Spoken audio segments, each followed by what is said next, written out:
Welcome to Get Started Investing, the podcast where we answer all your money and investing questions. My name is Bryce, and today we are looking at the best savings accounts here in Australia. And to chat through it, as always, is my equity buddy, Ren. How are you? I'm very good, Bryce. Very excited for this episode. We like to periodically check in the world of savings accounts to make sure we're getting the best rate. Yeah. We can talk about what rate we're both getting. Absolutely. But in this episode, we're going to be covering it in three key ways. Best base rate. Yep. So no gimmicks, no strings required attached. spending, no deposits, just what is the best rate you're going to give me and then For doing leave me nothing. alone. Yep. Secondly, best honeymoon rates. These are only for If a you wanna short save for period a of time. honeymoon. Yes, but Okay. not for wedding. No, these are only for a short period of time. But when you're loved up and in a new relationship with a bank, they give So you for new customers. Yes, Yeah. yes. Oh, come on. I was extending the metaphor there. I thought that worked. So that's the second one, best honeymoon rate, and we'll tell you how long they last. And then finally, if people are willing to jump through those hoops and deposit, spend the way that the bank requires, what are the best overall rates? And the key takeaway we want to leave everyone with for this episode is if your savings account doesn't have a 5 in front of it, What it's are you time doing? to switch. If it doesn't have a 5 in front of it, you need to keep listening. And if it does have a 5 in front of it, then you want to make sure that it has a 5.5 plus. Just listen anyway, or tell a friend about it. I don't know. Pass it on. But there'll definitely be something. I'm even looking at the numbers here and thinking about my current situation. So Now, we should say there is just an epic resource for this that we've posted in the Facebook discussion group a few times. We'll include it in the show notes. It's a savings accounts leaderboard by Tect. They're a group that share a whole bunch of financial data. So a big shout out to the team there that are putting this data together, because there's a lot of banks out there, there's a lot of options out there, and for them to do the work to make it easy so good. is really appreciated and valuable.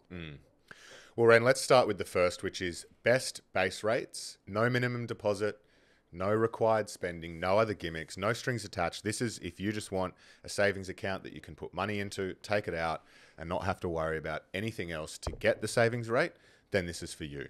So we'll go for each of them 5 to 1. So Okay. So coming in fifth place in equal fifth, Great Southern Bank, eSaver Flexi, and Move Online Saver paying 4.2%. Not bad. Not but bad as for a we base said- rate. For a Yeah. base rate, yeah, as we said at the top. So these banks are obviously, you're not being, for the convenience, you're, I guess, losing a little bit of interest here. But anyway, let's keep going. Macquarie Savings Account, 4.75%, and ANZ Plus at 4.9%, along with Unity Bank Money Max Account, also 4.9%. And then finally, coming in top of the pops at 5.1%, Australian Unity Freedom Saver, 5.1%, up to 50 grand. Okay, so sweet. Anything over 50, rate drops. Yes. Yeah. So not bad. As we said, you want a 5 in front of it. Only one of the banks there is offering above 5%, and that's Australian Unity Freedom Saver at 5.1%. My big takeaway from these is ANZ coming to the party. You don't often see the big four banks in these charts. 4.9% is very impressive.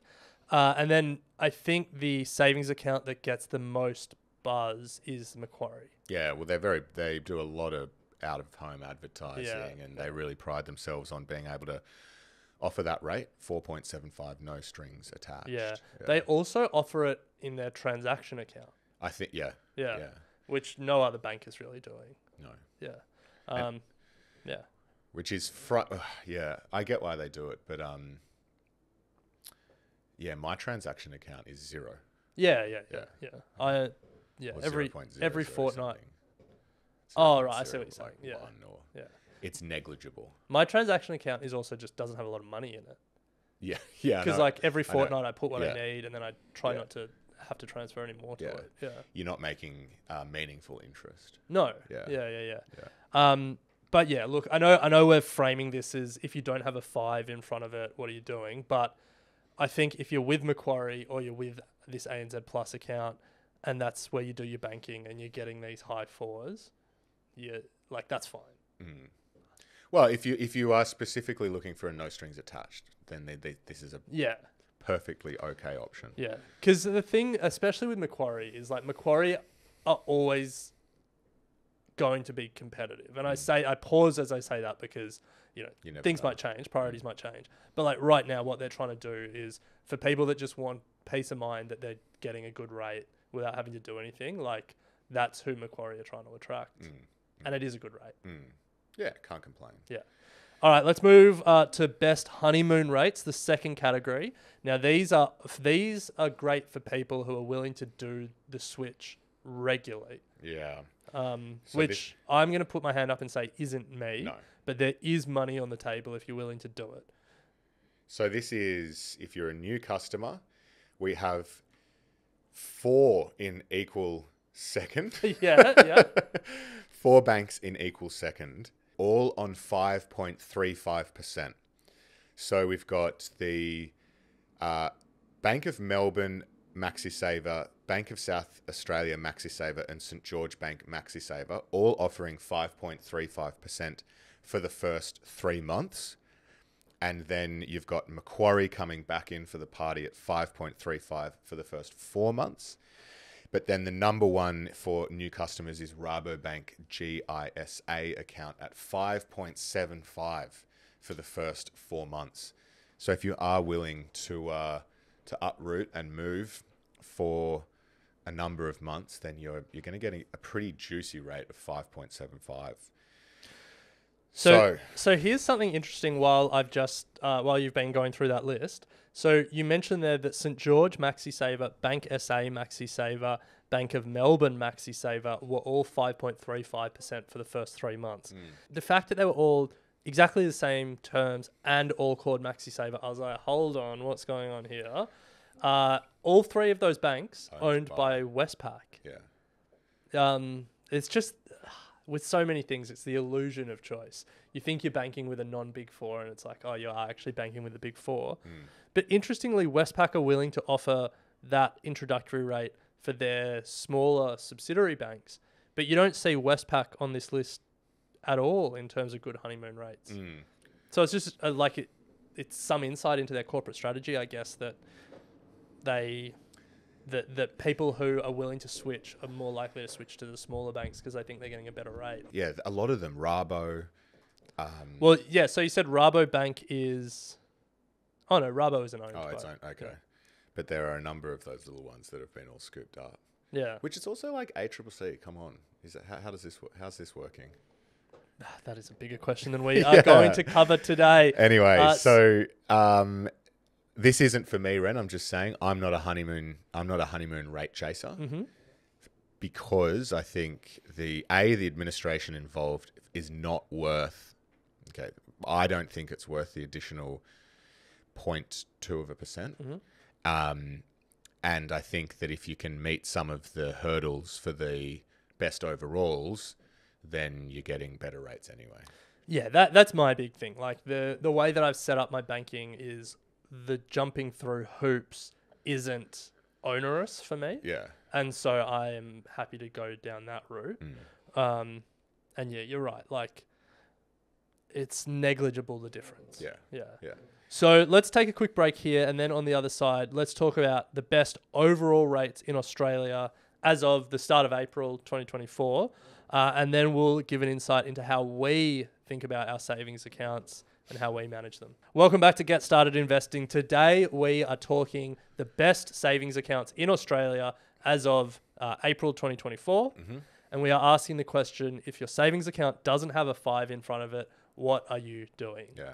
We've covered the best base rates, the best honeymoon rates, but now we're going to the category that all the banks stay up for, compete hard to achieve, which is the best overall rates. Yeah, so these are the rates where you need to have a minimum deposit or a minimum spend. You often have to have a transaction account attached to it. Well, sorry, we should be clear. This is just an open category. Yeah. So except for the honeymoon rates, like this is like best ongoing rate you can find. It's just that everyone who places in this category has the hoops that Has the you're talking hoops. about. Yeah. And the hoops are obviously designed for you to put as much money into the bank account as possible and then to also interact with the banks in multiple ways. So as I said, in transactions or whatever it may be. So let's start with number 5, which is the Virgin Money Boost Saver plus Lock Saver. They're offering 5.35% if you deposit $1,000 and make 5 purchases every month. Nice. Coming in at number 4 is the AMP Saver account at 5.4%. Their monthly requirement is that you deposit at least $1,000. Nice. Coming in at number 3 is the ING Savings Maximizer plus the Orange Everyday Transaction Account.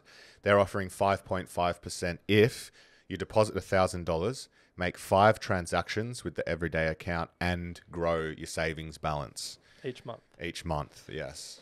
Coming in at equal second with ING is the Move Growth Saver, also at 5.5%.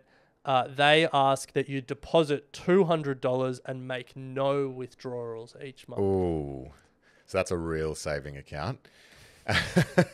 And then coming in at number 1 is the Me Bank Home Me Saver plus Spend Me transaction account, offering 5.55%. The monthly requirement is that you grow savings balance and deposit $2,000 into the Spend Me account. So multiple accounts there on the go, but 5.55% currently the best rate anywhere in Australia for a savings account. Yeah. A lot of these banks lose money on these savings accounts, but what they want is our spending account. They want us to move our banking over to them. And so that's why they tie these. So that's the best rate as of early April 2024. Now, if you want to keep up to date as these rates change, we'll include the link to the sheet that we used in the show notes, or jump across to our Facebook discussion group because we'll every now and then share the sheet in there. But Bryce, as we close out this episode, does your savings account have a 5 in front of it? Yeah, I've got the number 3, third best savings account, the ING Savings Maximizer. No, don't sell yourself short. It's the second best. Equal second. I've got the ING Savings Maximizer plus Orange Everyday Transaction account. So I do all my transactions through that, and all of my savings and also joint savings with Harriet go into ING. So it's at 5.5%. The toss-up that we're constantly discussing is how we utilize our offset account. Because that's where, up until now, I've just been happy with 5.55. I'm not going to chase down Me Bank to get the extra 0.05% for the 5.55. So I'm happy that it's up there. And ING, to their credit, have always been good at being in that top 3. So I'm confident that I don't have to keep trying to chase things down. Our mortgage is 6.09%. So again, it's 0.5% more than I would be getting in a savings account. Mm-hmm. At this stage, though, psychologically, like having a separation with some of our savings. So for us, we still run both. Yeah. It's not all eggs in offset basket. Yeah. So and again, like the argument is yes, that over a long period of time, that 0.5% does make it up, but like we've only got 4 or 5 grand in our like travel account or whatever, that in an offset.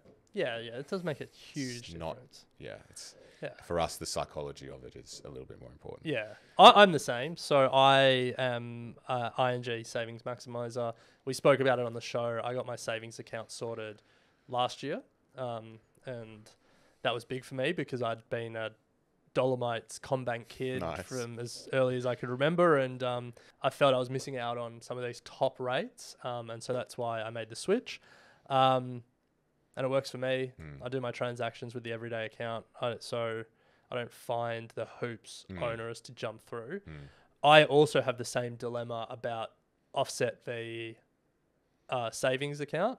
But I like having my emergency fund as a separate pool of cash in my savings account. Just, yeah, again, exactly what you're saying. Psychologically, it feels like if I do need to draw on it, it's there to be drawn on. Yeah. Rather than drawing it You're out of not the going offset backwards. account where it's like, that money's kind of accounted for. Yeah. And that's just a psychological thing. And people are probably like, that's stupid. I know. Just maximize your returns. Yeah. But whatever, it's my money. Yeah, I'll do what I want. exactly. As Ren said, we'll provide all the information so you can have a proper look. The link will be in the show notes to the spreadsheet. And if you don't have a 5 in front of it, there might be a reason, but there are plenty of options out there At least to suit different styles of how you want to set up savings accounts. Yeah, and if I like at least a 4. At least, a high 4. At least a 4.5. At least a 4. Yeah, At least a yeah, 4.5. yeah. Anyway, we'll leave it there.